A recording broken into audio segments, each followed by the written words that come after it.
Evet, isterseniz Azer'in Hanım da hazır buradayken çırpınırdı Karadeniz diyelim mi hep birlikte?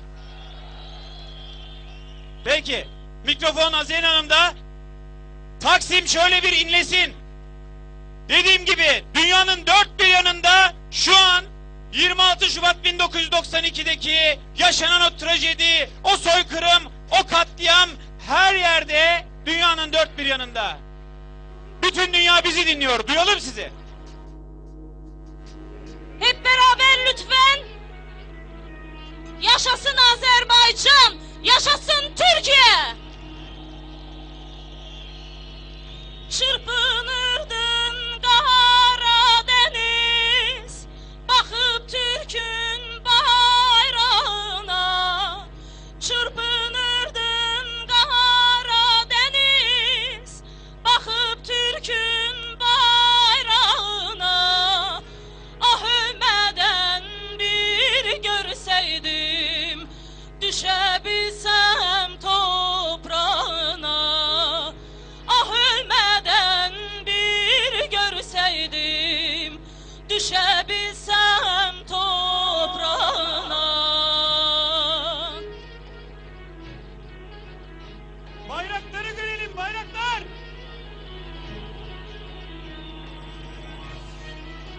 Arka taraf, bayraklar nerede?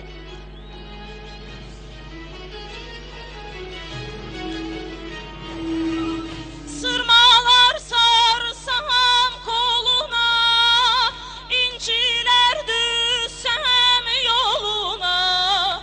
Sırmalar sarsam koluna, inciler düşsem yoluna. Fırtınalar dursun yana, yol ver Türk'ün bayrağına. Fırtınalar dursun yana, selam Türk'ün bayrağına. Sesinizi duyamıyorum. Nerede sesler? Bayrakları görelim. Hep beraber lütfen.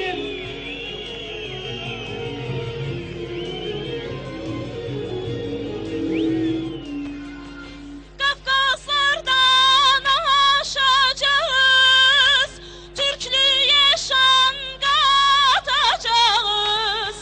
Kafkaslardan aşacağız, Türklüğe şan katacağız. Azerbaycan bayrağını Qarabağda asacağız. Azerbaycan bayrağını Qarabağda asacağız. Türk'ün şanlı bayrağını Turan elə asacağız. Azerbaycan bayrağını Qarabağda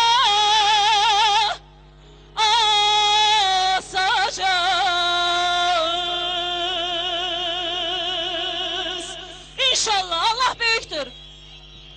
Bengütürk.com haber veriyoruz. Haberiniz olsun.